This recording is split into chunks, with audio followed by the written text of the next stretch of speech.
मुख्यमंत्री लाडकी बहीण कुटुंब भेट योजनेला नाशिकच्या येवला तालुक्यामध्ये सुरुवात झाली असून तालुका प्रमुख पांडुरंग शेळके पाटील यांच्या नेतृत्वामध्ये प्रत्येक घरापर्यंत जाऊन योजनेचा लाभ मिळाला आहे की नाही याची संपूर्ण माहिती घेण्यात येणार आहे।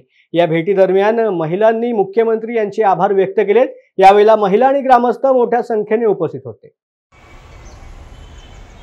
आज शिवसेनेचे मुख्य नेते आणि आदरणीय या राज्याचे मुख्यमंत्री माननीय एकनाथजी शिंदे साहेब यांच्या आदेशाने आणि आमचे संपर्क नेते आदरणीय चौधरी साहेब, सुनील पाटील साहेब आणि जिल्हा प्रमुख तांबे साहेब असतील यांच्या मार्गदर्शनाखाली येवला लासलगाव मतदारसंघामध्ये लाडकी बहीण कुटुंब भेट या ठिकाणी सुरू झालेला आहे। तालुक्यामधून ग्रामीण भागामधून या ठिकाणी आम्ही सुरुवात केली आहे।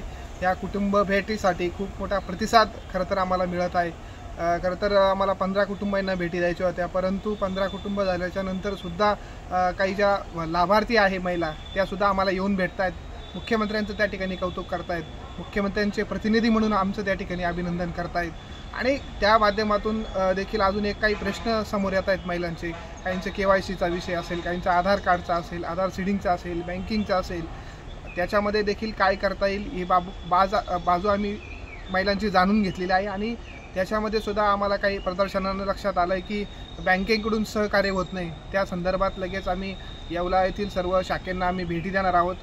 माझी सुद्धा आपल्या माध्यमातून विनंती आहे बँकेच्या सर्व अधिकाऱ्यांना की लाडकी बहीण योजनेच्या संदर्भामध्ये जी कोणी महिला येईल तिला सहकार्य करावं।